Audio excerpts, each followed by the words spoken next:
And good Tuesday morning, YouTubers. This old soldier coming at you from Robeson County, North Carolina on a cool, crisp, clear morning. Now that we've had the daylight savings time implemented, we can see inside the truck this morning. But anyway, folks, I hope everybody's having a good start to their day already. Old soldier, he's just plugging along. That's all right. I'm up, I'm moving, I'm blessed, and we'll keep riding on. But had a good turnout last night on our live chat with Poetry Pros and Patriotism with the Old Soldier. I want to thank everybody that showed up last night and participated in the conversation in the side chat.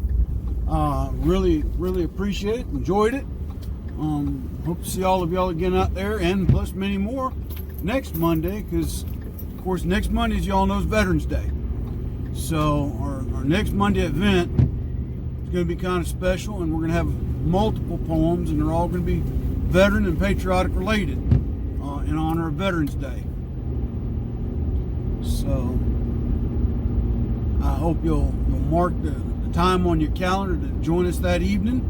I've decided I'll just keep it at 7 o'clock like I do every Monday night, and I hope y'all will tune in and join us. I'd love to have anybody that wish to come in and participate. So,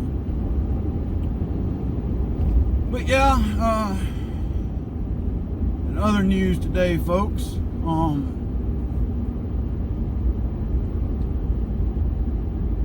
saw where an American family was ambushed in Mexico going to a wedding, and suspected drug cartels ambushed them. Not just, men and women, but children. They've shown pictures on the news this morning. The car shot up and burned. I just thought to myself, that's a sad way to go. But then I got mad and thought, well, that's a cowardly thing to do. And it goes to show that the threat is still real across the border. And that, given if we don't secure our border, could spill over into mainstream U.S. Now, some of y'all might say, well, that goes on in the United States every day. Maybe I guess in some instances, but nothing like this. Nothing like this.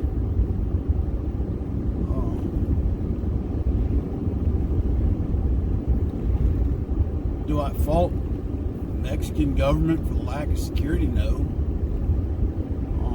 A lot of people, we throw jabs and barbs at the Mexican government, but honestly, if you do a research of their military and their law enforcement, their military and law enforcement are highly trained.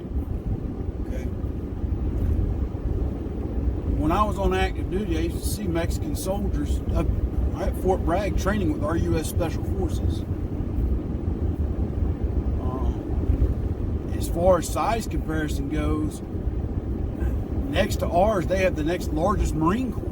They have 25,000 Marines, folks. Y'all didn't know that. I want to jump back to World War II. Mexico was a U.S. ally in World War II. For those that didn't know, yeah.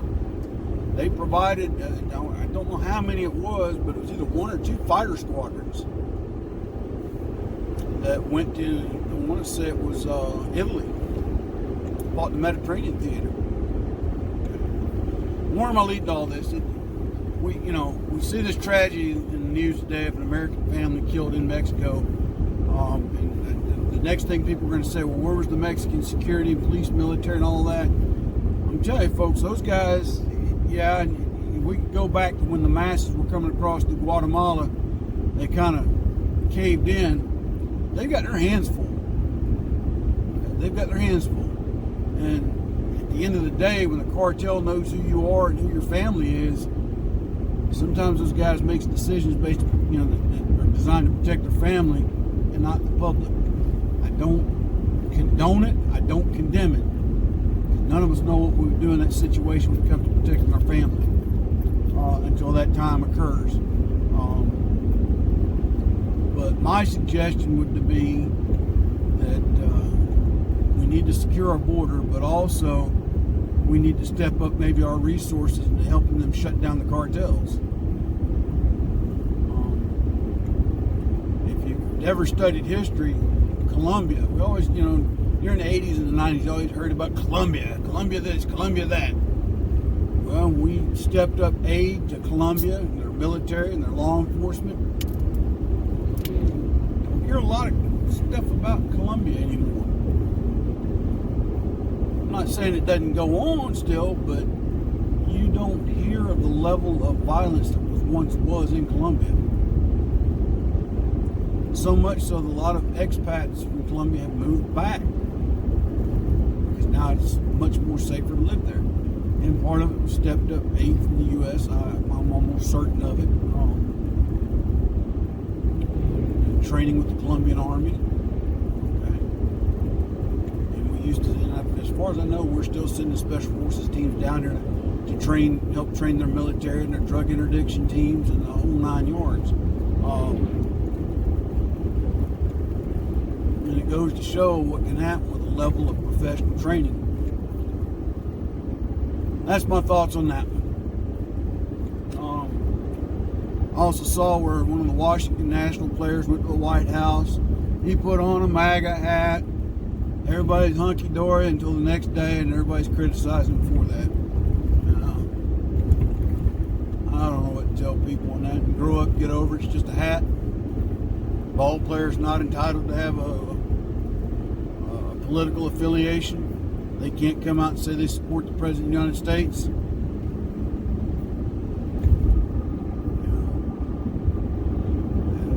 A bunch of horse mess with that, I think. Kind of aggravated me on that one. People criticizing this baseball player. I think it was the catcher for the Washington Nationals. Comes out in his support of the president. And now people want to criticize him for that. Get over it. And that's the other thing. Celebrities that support the current president seem to have been blacklisted, blackballed, whatever you want to call it, in Hollywood.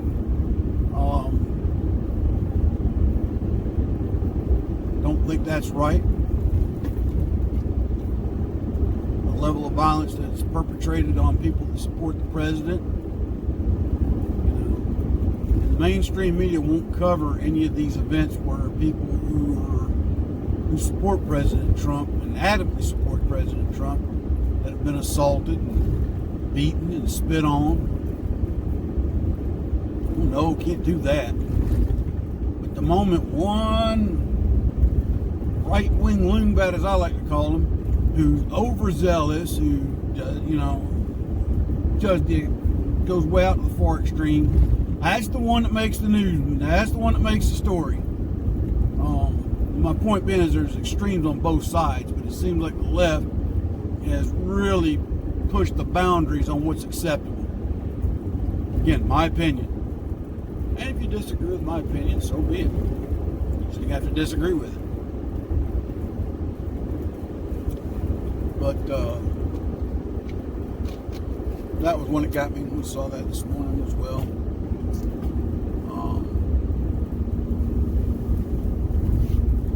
Now here's what I'm going to throw out there, and I might get some heat on this one. I don't know.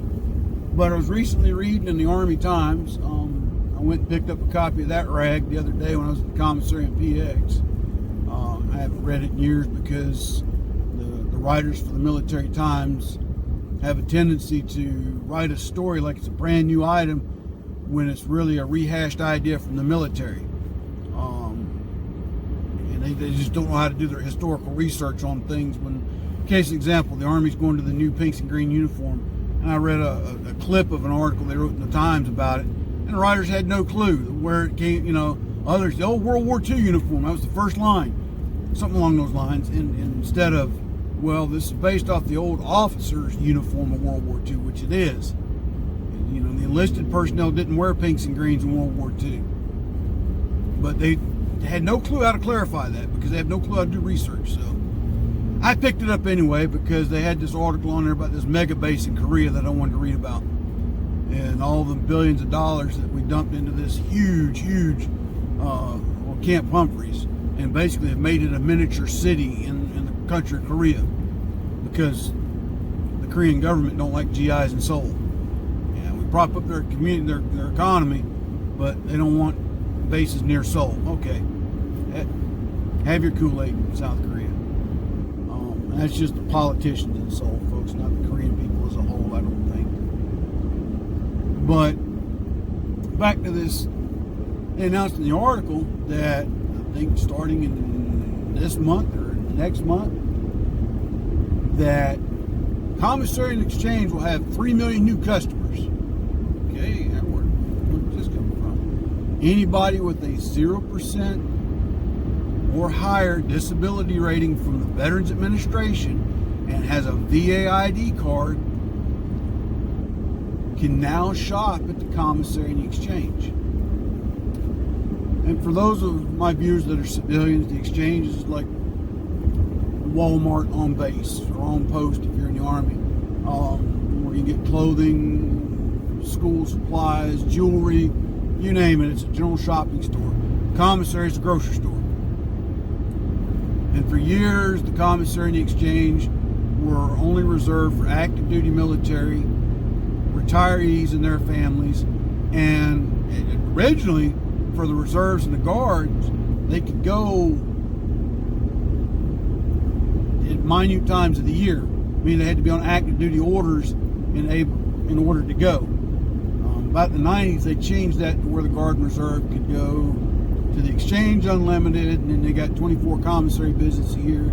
To finally, they allowed the National Guard and Reserve to get unlimited exchange and commissary privilege. That I kind of agree with, because the Guard and Reserve get called up, they're on active duty. Why not give them that benefit even when they're in their drill status? That one don't bother me. What bothers me, I served for 22 years to garner that benefit. I just think they're doing this because they're losing money.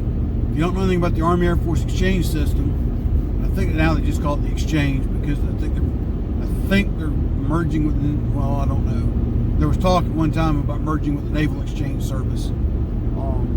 They all buy their stuff from the same place anyway. But the point I'm getting at is that was a benefit for retiring.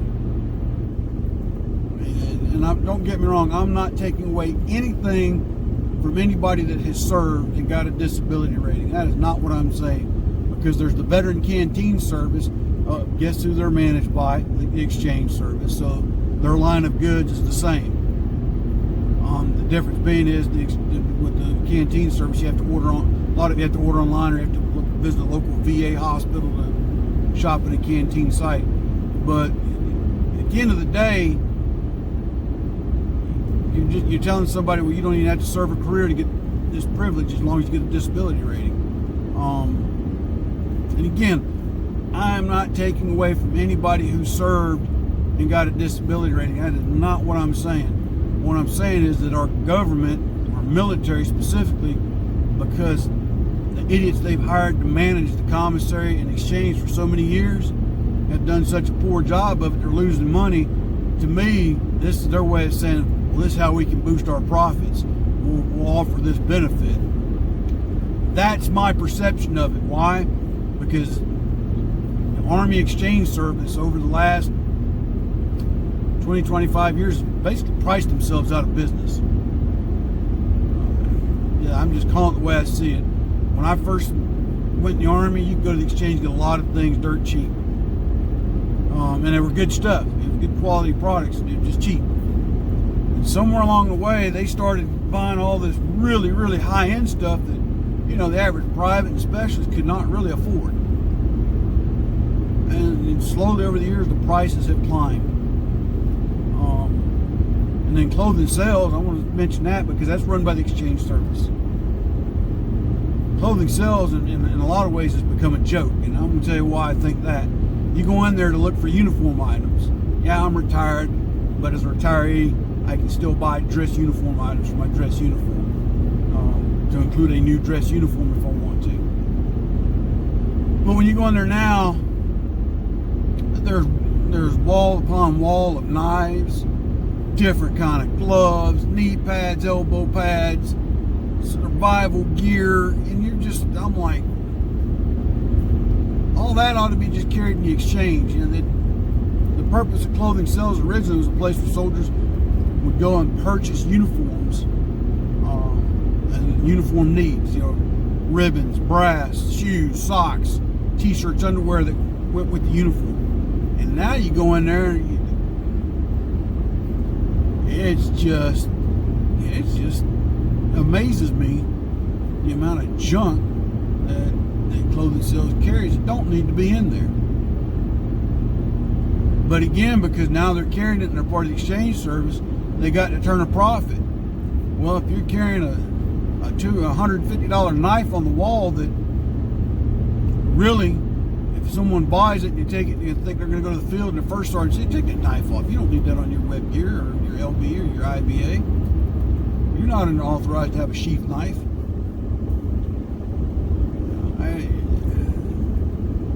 So doing it and then not turning a profit. Then you come back 6-7 months later, you see this thing on the sale rack, 75% off. But hey, if he's ordered, they paid full price for it. I wonder why they're not turning a profit like they ought to. Anyway, that's just a hoot and a holler over something I just disagree with.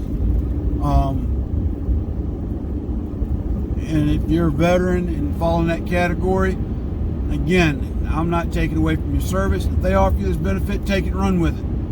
Take it and run with it. I just think that the Department of Defense doing this is a slap in the face to those of us that chose to make it a career, because that was one of the benefits promised to us, was unlimited exchange of commissary privileges. And for a long time, it's been a protected privilege. It really has. There's been some exceptions to that, like 100% disabled veterans. They get commissary and exchange privileges. And they also get a brown ID card like a dependent. Because why they didn't make the military career, but that's a privilege that they get for the disability they incurred. Likewise, Medal of Honor recipients that don't make the military career, they get unlimited commissary and exchange privileges, and they get a brown ID card stating as such to give them access.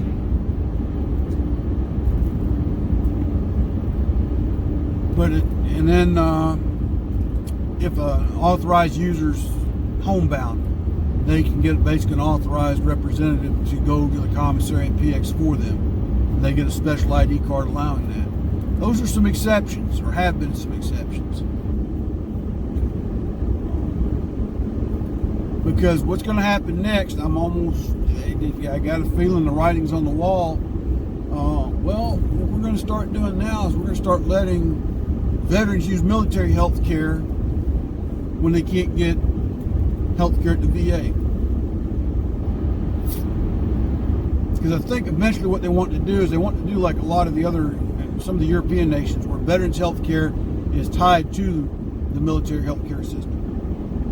Which during times of war, a lot of times wounded veterans come back and while still on active duty be sent to a veterans hospital. That's not unheard of.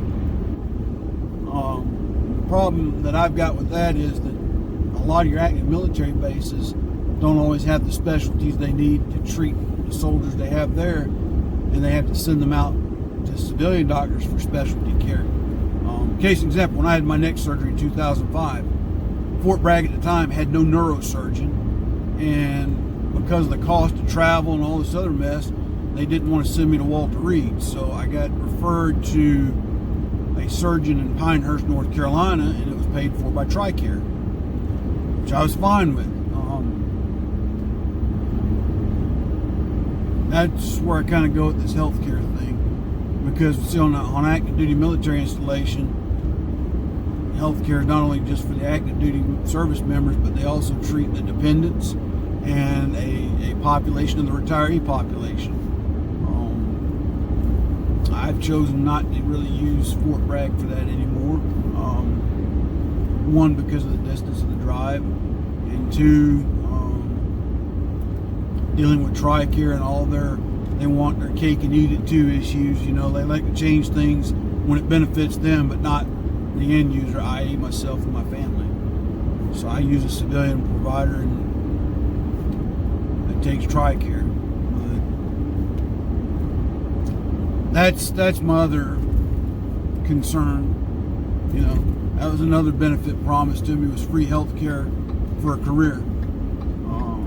It's not really free because I still have to pay co-pays and things of this nature.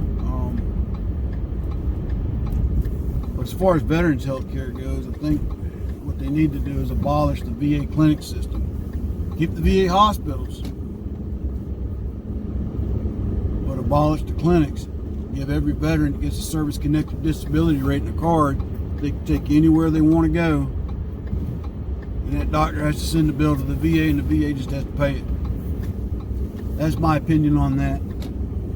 Likewise, if you're a military retiree, you should be able to just show your retiree ID card to any facility, and they send a bill to the Department of Defense through TRICARE, and TRICARE just pay it. This whole mess of having to find a in-network provider, please. It gets to be a pain in the you-know-what sometimes. But anyhow, anyway, folks, that's my rantings and ravings for today on this Tuesday morning, where it is a cool morning here in Robeson County, North Carolina. But I think it's going to get up into the 60s today. I think.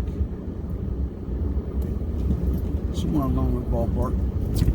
But anyway, folks, God bless. Y'all take care. Charities I'd ask you to support, ThoughtsOfAnOldSoldier.org, Pin Up for Veterans and Valor for Vets. They can't do it by themselves. Anything you can provide to help them, they'd certainly appreciate it. I'd appreciate it too. Vendors I'd ask you to help out, Money Quick Pawn on Rayford Road in Fayetteville, North Carolina area, where I go for all my firearms needs. Robert's Custom Woodworks and Unsung Patriot. Also, check out my Teespring site and my Amazon site for my books and my t-shirts. If you haven't got yours today, grab them now before Christmas gets here, folks. And with that being said, God bless each and every one of you. Y'all take care. And until tomorrow, it's the old soldier out.